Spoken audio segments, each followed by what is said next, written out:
Hello! Let's talk about The Housemaid. So The Housemaid by Freida McFadden was blowing up on TikTok probably about 2 years ago, but I'm always behind the trends, so here we are today to talk about it, right? 2022, maybe even 3 years ago now, because it's 2025. So The Housemaid is a thriller. It's very much kind of that like popcorn thriller that it's got some elements of being unsettling and uncomfortable, but not so intensely so that you ever feel like you need to stop reading it. This is a book that I read straight in a day. Basically one sitting. It was definitely more hours than a typical person's one sitting probably was, but at 325 pages, it's not a super heavy read. So this should go without saying, but obviously when we're talking about books, this is a lot of it based on my own personal tastes and opinions.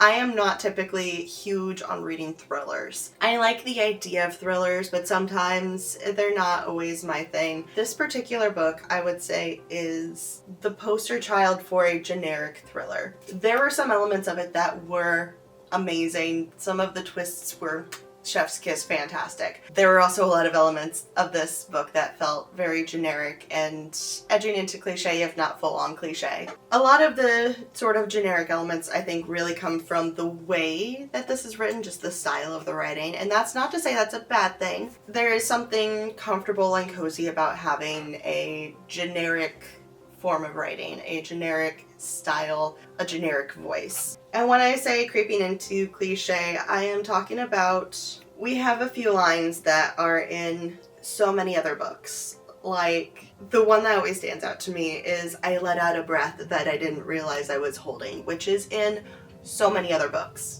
And it's one of those lines that the first time that you read it, it's like, wow, this line really speaks to me. Wow, this feels like some kind of universal truth in a way. It's something that you can relate to, because sometimes when you are in a point of shock, whether that be happy or sad or scared or angry, you don't realize that you're holding your breath. And so it is acknowledging this relief that is happening all of a sudden. And so the first time you read that in a book, it's like almost profound, but then you read it in 15 other books and it is so incredibly cliche. And it's one of my personal, I don't really want to call it an ick, because it's not like it turns me off from a story, but it definitely pulls me out of the story a little bit. Part of me loves cliche for the fact that there is a reason why cliches are cliche. They speak to a wide audience in a way that things that aren't cliche don't. But also, I think it's time for us to come up with another way to talk about and express relief. The other thing, and this is more of a sort of element that makes it kind of cliche for a thriller, is we do get a lot of these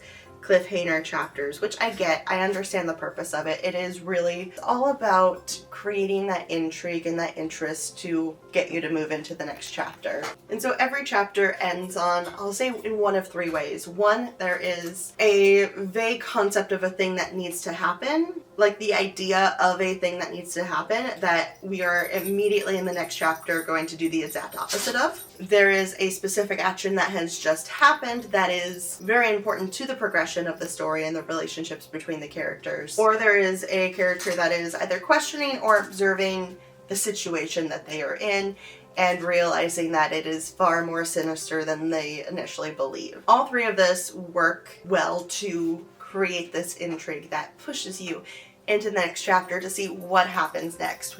Why is this dangerous? How are we going to mess up this exact thing that we need to do when we know that we need to do it, but we know that we're not going to do it? Because if the main character did become best friends with her boss, like she was trying to, if she did suck up in the way that she was supposed to and didn't do all of the things she wasn't supposed to do, there would be no story here. This would be boring and bland and non-existent. We know every time she says that she's going to do something, every time she says that she's going to make a good impression, we know that she is going to do the exact opposite. That said, there were some elements that felt a little heavy-handed. I especially think in terms of the attic, there was so much emphasis, even from the beginning, about it locking from the outside and no way to break out of the room. And then later on, we start to get these scares of like she's she's stuck in the room. It's actually that the door itself is stuck. It's not actually locked, but there's so much emphasis on it that when we actually get to where the door is locked, because we all know,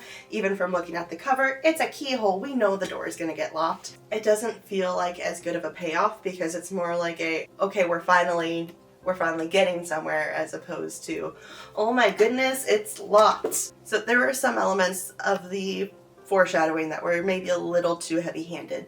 But altogether, I would say this book does a really good job of foreshadowing. So I mentioned in my book talk for Assistant to the Villain that this story would have been really, really, really well done had there been more foreshadowing, but instead it was a lot of problem reveal, this was the wrong direction, problem reveal, this was the wrong direction, until we finally reached the end when we were actually going in the right direction, and there was a lot of intentionally hiding from the reader. When if there had just been some foreshadowing, the ending could have been so much more satisfying. This book accomplished a lot of what I think Assistant to the Villain was trying to accomplish, just in terms of that foreshadowing. It gave enough hints and clues as to what was going to happen, that when it happened, it felt, I'm not going to say it felt good, but it felt like it paid off. This is where we've been leading to this whole time. And the pacing of it, at least for me, felt really solid, where I was able to follow along with it, and so it didn't seem like it came out of left field. But for the most part too, the big,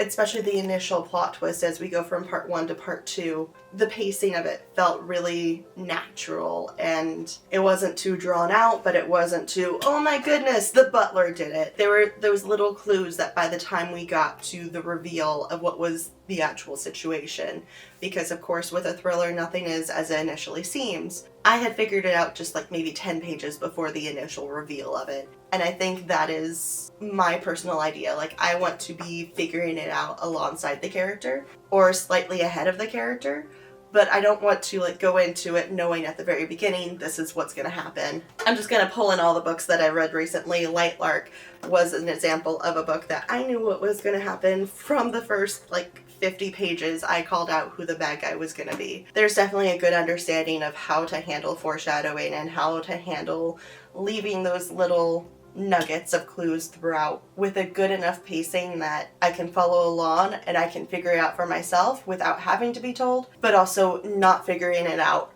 from the first like 10 pages of the book. That said, this is very much popcorn thriller. It's very generic. The concept is definitely interesting. It's unsettling in the same way that I would say You was unsettling, which I think is part of the charm of thrillers. I would argue that this book is kind of like a cross between You, and I'm specifically thinking less of the book and more of the first season of the television show. So like a cross between You and Devil Wears Prada. My biggest critique for this, and this is really probably more of my issue with the genre as opposed to an issue with this book in particular, which is where I say like thrillers are not always my go-to genre, but there's so much telling in terms of the uncomfortable feelings that the characters have, in terms of the unsettling nature of the situation, because we keep on getting told like there's something wrong here, I am not comfortable with this, I can't quite put my finger on what's bothering me. We get told how unsettling the situation is rather than shown in a lot of instances. A little over like a year ago, maybe a year and a half ago now, I talked about Misery by Stephen King. This was in my 5 books in 5 days challenge. And that was one of the biggest issues that I had with this book, especially at the beginning, is we are not given the opportunity to determine for ourselves that Annie is psycho. We are told from the beginning, like, there's something off about this woman. And that was a major shortfall for me with this book, of we don't get to see it for ourselves. We get told from the get-go, like, this is gonna be the psycho lady. And I feel like that was just a major pitfall in this book for me. And so while The Housemaid isn't quite explicit in those regards, I do feel like there is a little bit of a missed opportunity to let the reader really figure out that like this is unsettling. And I know for me this is a very tight, tough balancing act that is purely based on my own preferences, and my preferences are probably impossible to meet because I love the pacing that this story has, and I feel like had it been slowed down, I wouldn't have enjoyed it as much. So I also fully understand some of the shortcuts that have to happen to make the story progress. And altogether, this book did do a good job of creating that sense of being unsettling beyond just telling me about it. Like, again, there were some elements that were a little on the nose, some elements that were very predictable, like just reading the blurb on the back of the book, I know why Millie went to jail. It's not a huge surprise when it's revealed. But then the reveal and the twist of who the characters actually are in relation to each other, that part was executed beautifully. There were some elements of the plot that felt maybe a little too convenient. I'm thinking especially in regards to the tail end of the book. There was this reveal that technically, yes, it did resolve a loose end that was established early on in the story, but it is one of those loose ends that I feel like is fine being just a loose end. And the connection that we do end up drawing just feels out of place and a little too convenient. And I feel like at this point I've voiced a lot of complaints about this book, which is probably a shame because I did really, really enjoy this. Again, all of the complaints I have are really based more on my personal opinion, with the exception of that element of extremely plot convenient and entirely unnecessary with that kind of tail end component. I think there are other ways that we could have gotten around the problem that was created without having this level of plot convenience, and I think that would have made the book land at the very end much better. All in all, I'll say again, I devoured this book in a day. Again, absolute popcorn thriller, and I ate every single kernel. And I think that's about all that I can say without getting into the spoilers. So I think this is the point that we are going to step back. We're going to dive in a little bit deeper. We're going to talk about spoiler territory. So if you've not read this book and you want to, and you don't want to be spoiled, because half the fun of the thriller is going through the adventure, and spoiling it is gonna ruin a lot of that adventure. This is your time to step away. This is your last warning. We're gonna dive into spoilers by starting with the fact that Millie is a murderer. I feel like it's one of the lighter spoilers because I got the sense that she had murdered somebody just from the blurb on the back, but then to know that she had been in prison for 10 years and the fact that there's like so much emphasis on what Millie is capable of. I feel like had she been in prison for 10 years for like a drug charge, and nobody is afraid of somebody coming in with some little bags of dope. Like, oh no, she's going to do cocaine to get out of the attic. I was a little bit confused with Nina's thought pattern regarding Millie being a murderer and regarding Millie's ability to overtake Andrew. Just because she's killed in the past, but she's also been in prison for the past 10 years. To think that she would be able to outsmart and overpower. When Millie murdered the guy, it was one in a fit of rage. She was defending her friend who was being attacked by a dude. It wasn't something that was premeditated. It was something that happened because something overcame her and she moved. And I feel like for dealing with Andrew, it was something that required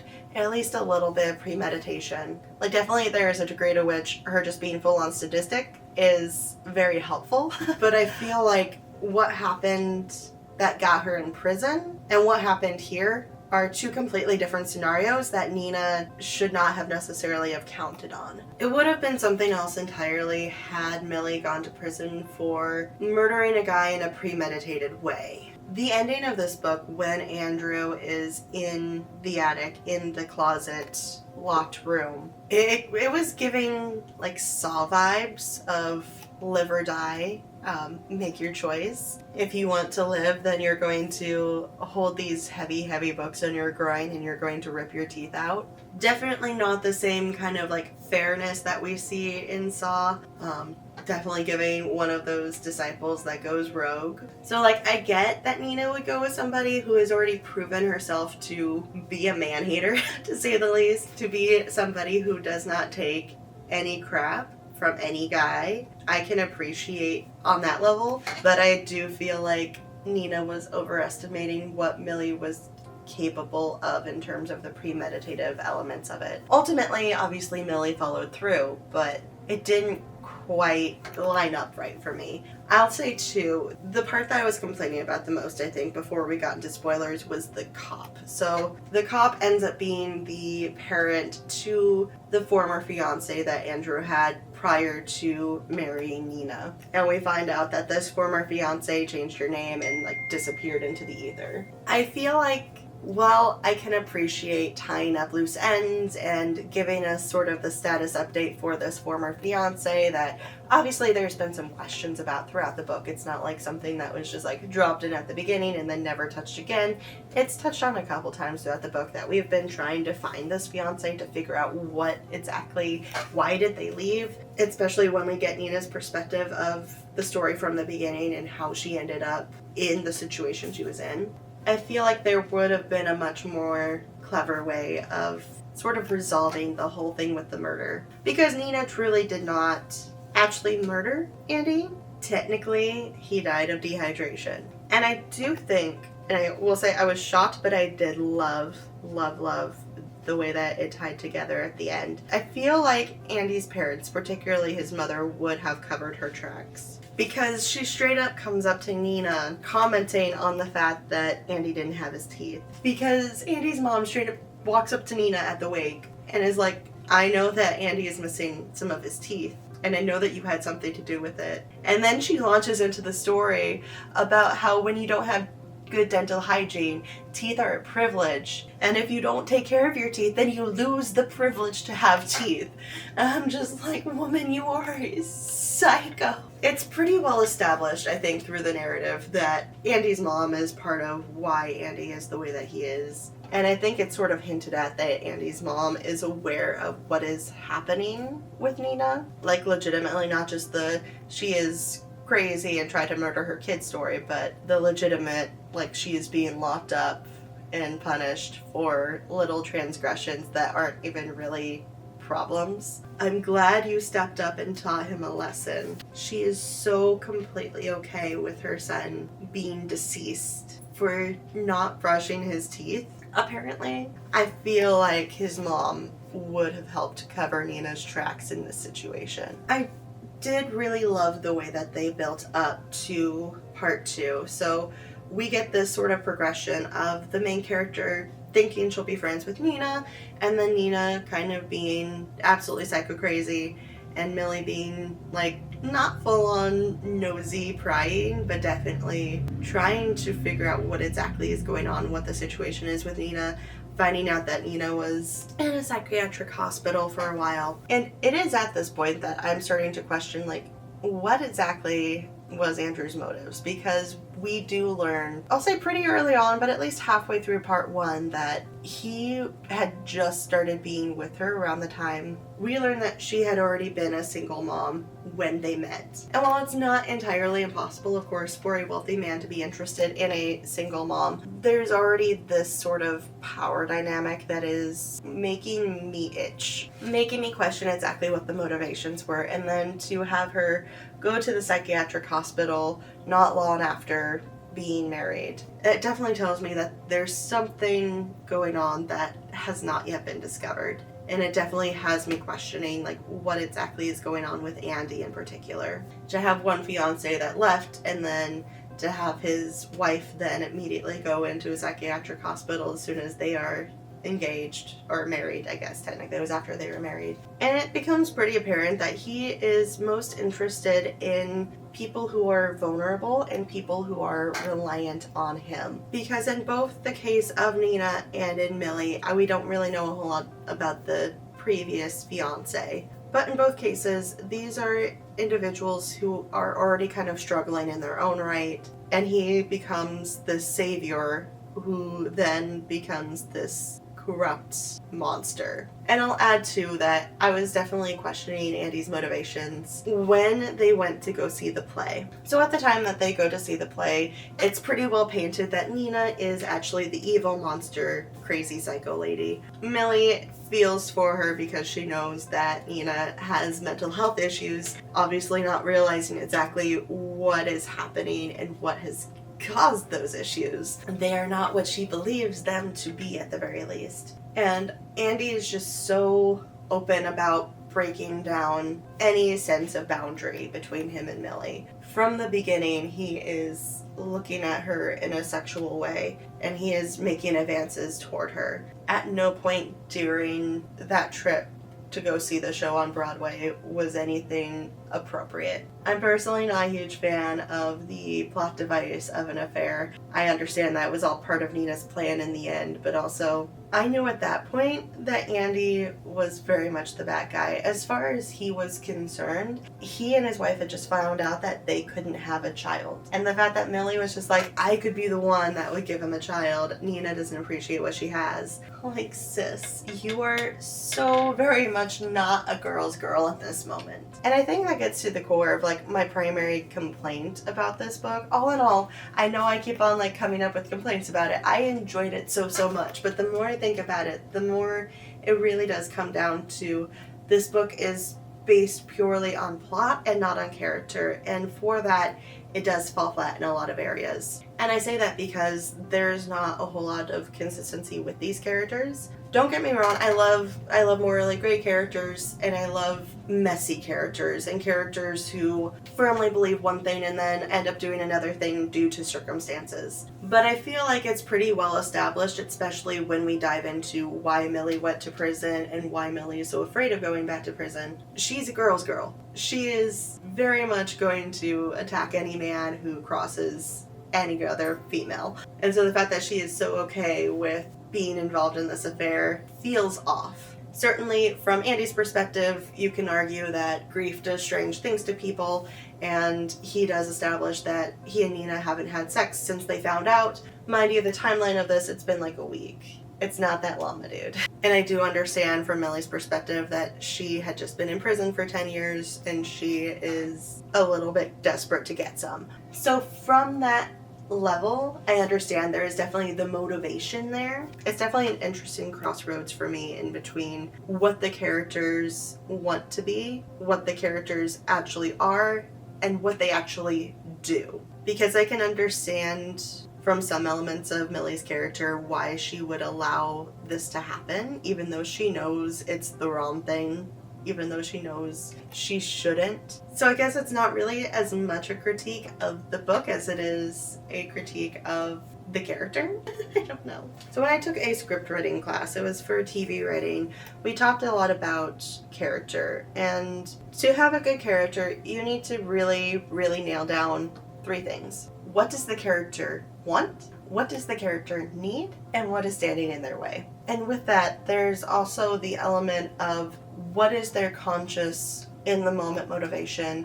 What is their long-term motivation? Like, what are they truly trying to achieve, whether that be by the end of the story or just their life in general? And what is the sort of subconscious desire? All of those feed into building up a character. And I feel like some of that is lacking, and I think that's where it can start to feel like the characters are a little muddy and a little inconsistent. Not so much so that it throws you out of the story, it's really more, this is one of those books that you shouldn't think too deeply about outside of the story. I adored the prologue. I know it's not uncommon to have the prologue be told from a perspective different than what is assumed.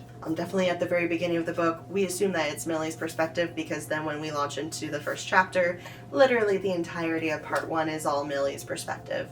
It's not until we get to part 2 that we start to do that sort of back and forth between Nina and Millie. And so when we are in the prologue and when we jump into chapter 1, we have this expectation that this was Millie, and I love that it's not. I love that this ends up being Nina, and that we have this whole separate underpinning of fears and motivations with that prologue scene. Nothing beats my personal favorite prologue, which was Pop Kids by Davey Havok, which is a book that I really need to revisit, but also I am terrified to, because I know when I read it the first time I was like 14, and this is not an appropriate book for a 14-year-old to have read. I don't know why I thought of Pop Kids, but for some reason the prologue was just like, there is something wonderful about a well-executed prologue that really, when that moment in the story hits, ties everything together in a beautiful way. And those are my favorite kind of prologues. Pop Kids was my absolute favorite example of that. It was magical when I read that book the first time when I was younger.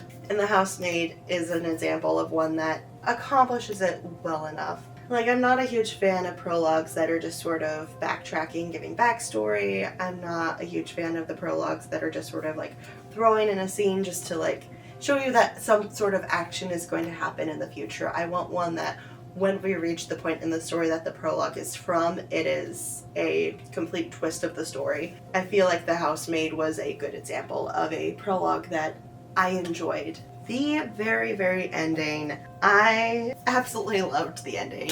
It definitely felt a little cheesy. It was a little bit of a Devil Wears Prada moment for sure. And it was also definitely giving like franchise opportunities, both internally in the story. Like, she definitely has a business that is not what it seems on its surface. She is the angel shot, so to speak, of housemaids, but also it's giving a very clear sense of like, this story continues. And I know that there's at least 2 other books in this series, which I'm not entirely excited for because we already know the main twist of it. And so anything going forward really is going to be a repeat of the same. You would really need to do a lot to update and refresh to make anything beyond this first story feel like its own unique story. That's not to say it couldn't be done, but I feel like we would be losing a lot of what makes the original, because we would really need to double down on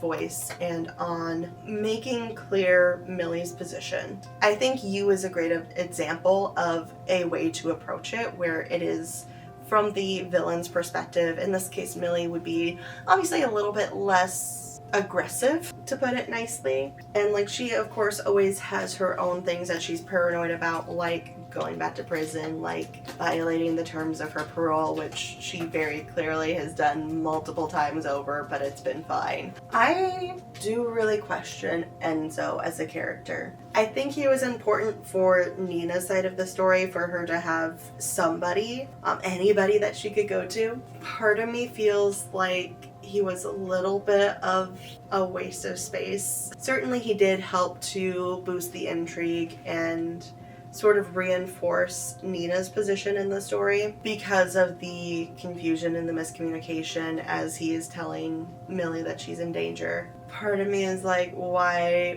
didn't he just come out with it of saying like, hey, here's the situation of this household. Andrew is evil. He had so many opportunities to mention it and never did. Yet he has the audacity to be mad at Nina when Nina doesn't do anything about the situation. Like, my buddy, you are part of the problem here. And part of me would almost have loved for Nina to have figured everything out on her own, just for that sort of like strong character that acknowledges that she has flaws, knowing that she can't escape by herself, but to have come up with a plan all on her own without necessarily relying on somebody else to help. Or even if we are going to include somebody helping, make them not aware that they're helping. Am I aware that I'm going off on a tangent that is going to be a story that is completely different from what the story is? Absolutely. But I love to think in terms of those like what ifs and what would have made the story feel a little bit stronger in my head. And I think Enzo was one of those ends that, while it definitely worked and functioned within the story for how it is, I also feel like it could have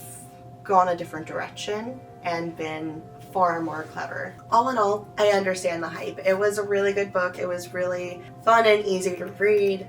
There were definitely some moments that felt a little heavier that ended up being not quite as heavy as they initially seemed, particularly in terms of Nina's inability to get pregnant, finding out later that it was because she was legitimately trying not to. Definitely a book that I would recommend if you're interested in a thriller that isn't too consuming in terms of brain energy. It does not require a whole lot of thought to get through this book. It has just the right level of intelligence and pacing and foreshadowing that it is exciting to progress through the story and to figure out alongside the characters, but it's not so difficult to figure out that you really need to think about it. It is one of those books that I think could be pretty forgettable, but it's also interesting as a writer for a template for how a thriller should go and how stories in general should be paced. So there's that. So if you've read The Housemaid, let me know what your thoughts of it were in the comments down below. Did you love it? Did you hate it? Do you disagree with all of my